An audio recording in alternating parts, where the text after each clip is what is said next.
Today we're talking about Resident Evil Requiem. And look, when a new mainline Resident Evil drop, people don't just want another review score thrown at them. They want to know if this thing is actually worth their time, because this is not some random release. This is the 9th mainline entry in one of the most recognizable horror franchises in gaming, and Capcom knew exactly what kind of pressure came with that. This is the game that had to follow years of goodwill from the modern Resident Evil run. And whether you call it Resident Evil 9 or Resident Evil Requiem, this was always going to be judged against some very heavy hitters in its own series. Capcom's official site positioned it as the 9th mainline game in the next era of survival horror, so they were clearly aiming high. Personally, I think the game is good, but it's not perfect, not untouchable, not some flawless masterpiece that suddenly makes every other horror game irrelevant. But good in the way that actually matters. It's a strong entry, it feels like a real Resident Evil game, and most importantly, it feels like Capcom largely knew what this game needed to be. That's why we're here. So if you're on the fence and you're asking, should I buy Resident Evil Requiem? Let's break it down properly.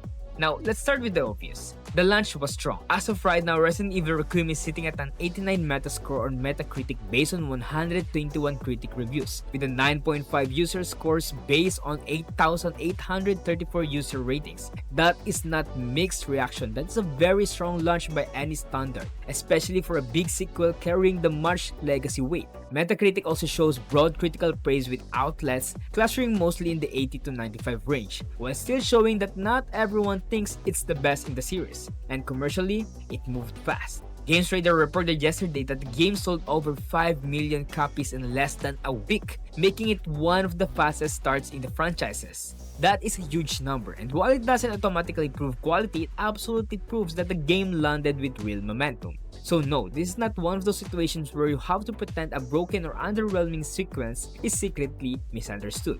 This game seems to have clicked with both critics and a lot of players, and that matters. Now, what did Requiem get right? The biggest reason I think Resident Evil Requiem works is that it seems to understand what modern Resident Evil is supposed to be. Not just horror, not just action, not just nostalgia. It is the balance between fear and empowerment that the best Resident Evil games hit when they're firing on all cylinders. And that's exactly the kind of praise that keeps showing up in the reviews. Metacritic's review excerpts repeatedly points to the same strength: tense atmosphere, strong combat, environments that feel creepy instead of just dark, a smart mix of survival horror and action, and the feeling that this game pulls from multiple successful eras of Resident Evil without completely losing itself in the process. Now that's a really important distinction, because a lot of franchises, especially long-running ones, eventually start feeling like they're just remixing themselves out of obligation. This one, from what the current reviews landscape shows, seems more like a deliberate synthesis. One review excerpt on Metacritic described it as combining the horror tension of the Resident Evil 2 remake with the action energy of the Resident Evil 4 remake, and that is probably the cleanest way to describe why this game is appealing to so many people. It sounds like Capcom looked at what has worked across the last several years and built a game that deliberately pulls from those strengths.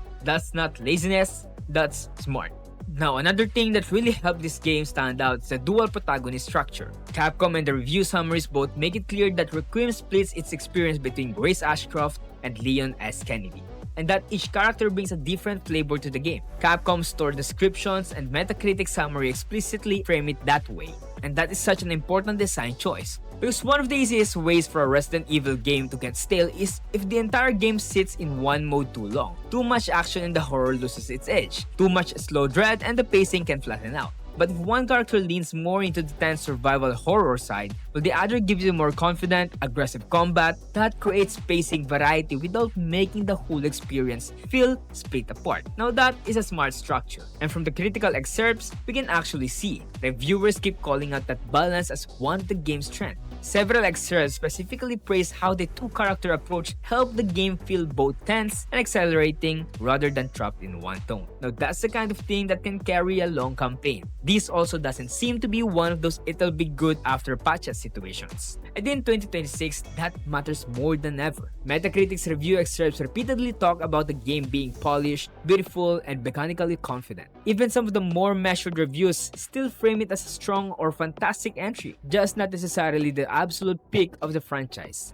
That's a very different conversation from this is a disaster at launch. And on the tech side, Sony even highlighted it as the first game using the updated PS5 Pro PSSR implementation, with Capcom explicitly talking about the visual fidelity gains there. Whether you care about that platform-specific detail or not, it does point to the broader picture. This is a game Capcom clearly wanted to present as a showcase release, not something they showed out the door half-cooked. That doesn't mean every platforms and every setup will have zero issues. It means the overall launch conversation is not being dominated by technical disaster, and that's a good sign. Now let's talk about the part where people always skip when they're too busy calling everything a masterpiece. Requiem is not flawless, and honestly it doesn't need to be. Even inside the positive critical consensus, there are recurring caveats.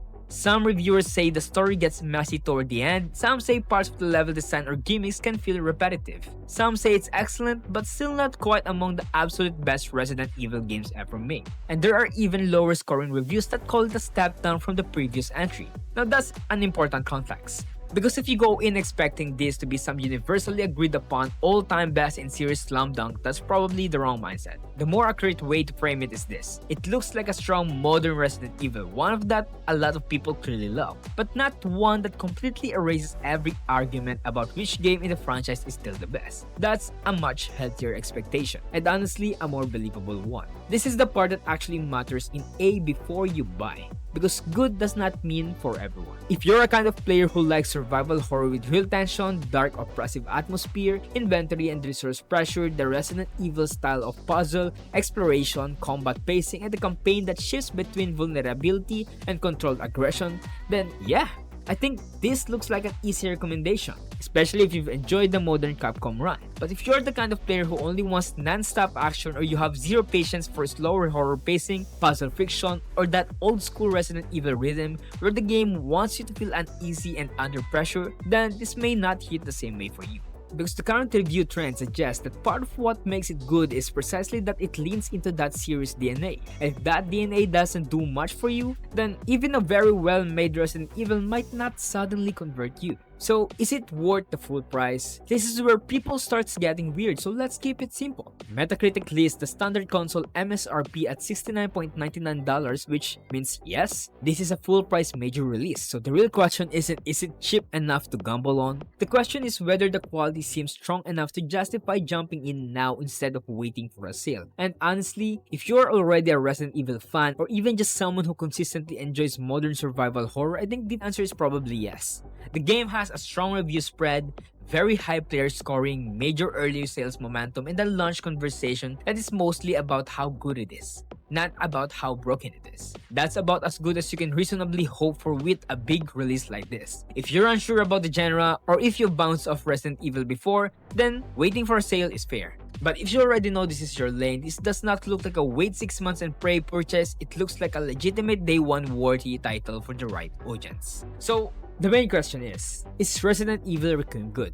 Yeah, I think it is. Not because every single review gave it a perfect score, not because the internet suddenly forgot how to overreact, not because a high user score automatically means the game is sacred and beyond criticism. I think it's good because the broad picture actually lines up. The critics like it, a lot of players clearly liked it, the launch sales were strong, the major talking points are about pacing, tone, horror, action, and where it ranks in the series, not whether it's an unfinished mess. That's what a healthy release looks like. And in the current industry, that alone is refreshing. So if the question is, before you buy Resident Evil Requiem, is it good? My answer is yes, if you like what Resident Evil is supposed to be. Not every game needs to reinvent the franchise, sometimes it just needs to be a strong, confident entry that understands why people show up in the first place. And from everything we can currently see, Requiem seems to do exactly that. So that's where I'm at. I think Resident Evil Requiem is really good. I think it's worth paying attention to. And if you're already into a survival horror, it looks like one of the safer major buys you can make right now. So that's it. If you want more video like this, please help us out. It would really mean a lot to us if you guys subscribe, like, and comment for the algorithm. Thank you and have a good day. Stay safe.